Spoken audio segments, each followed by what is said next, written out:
সচিবালয়ের সমস্ত সচিবরা শেখ হাসিনাকে খুনি হাসিনা বানিয়েছে, তাদের বিচার হয় নাই। যে আইন শৃঙ্খলা বাহিনী গুম খুন হত্যার সাথে জড়িত ছিল, তাদের বিচার হয় নাই। অন্তর্বর্তীকালীন সরকারকে বলতে চাই, ট্রান্সফার কোনো সমাধান নয়। একটা শিক্ষার্থীর জন্য একটা পরীক্ষা রয়েছে, পরীক্ষার মধ্যে দিয়ে প্রমাণিত হয় যে একটা শিক্ষার্থী সারা বছর ধরে পড়াশোনা করেছে কি করে না।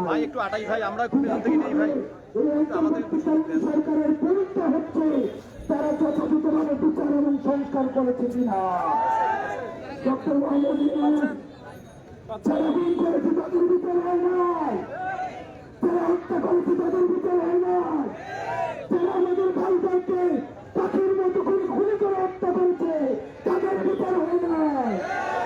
যে সরকারের পৃষ্ঠপোষকতায় সীমান্ত হত্যা হয়েছে তাদের বিচার হয় নাই। আমরা বলতে চাই, আপনি নির্দিষ্ট অ্যাসাইনমেন্ট নিয়ে এসছেন, আপনার অ্যাসাইনমেন্ট অনেকগুলো অ্যাসাইনমেন্টের মধ্যে নির্বাচন একটা, শুধুমাত্র নির্বাচন দেওয়ার একমাত্র আপনার অ্যাসাইনমেন্ট নয়।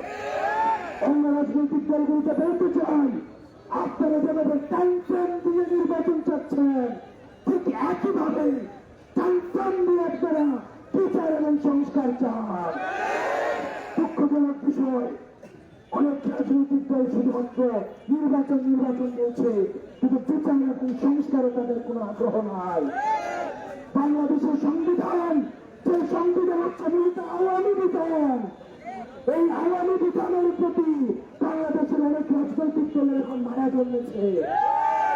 আমরা বলতে চাই, এই সংবিধান হচ্ছে আওয়ামী লীগের টেক্সটবুক, এই সংবিধান সংস্কার জরুরি।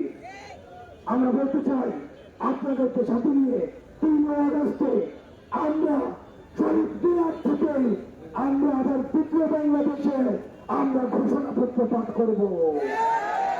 তারা কেউ আমাদের সাথে সবাই তুলে দেখান।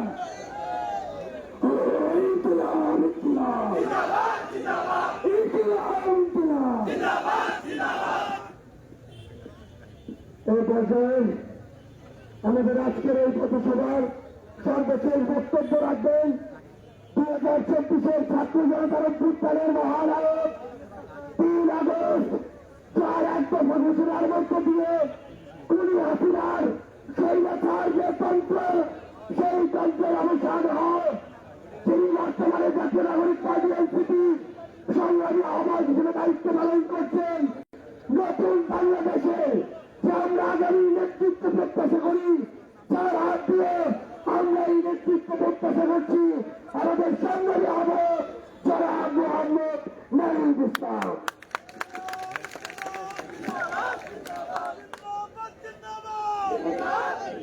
আসসালামু আলাইকুম।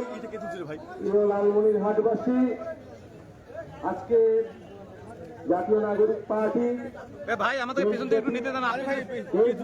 জুলাই পদযাত্রা কর্মসূচি চলছে। আমরা এই জুলাই মাস জুড়ে 64টি জেলায় পদযাত্রা করব। সেই জেলা উপজেলা গ্রামের মানুষের সাথে আমরা কথা বলবো। আপনারা জানেন যে জুলাই মাসে জুলাই গণ অভ্যুত্থানের 1 বছর পূর্তি হতে যাচ্ছে, কিন্তু 1 বছর আসলে আমরা কি পেলাম, কিসের জন্য আমাদের ছাত্র তরুণ শ্রমিকরা জীবন দিয়েছিল, সেই হিসাব আমরা মিলাচ্ছি।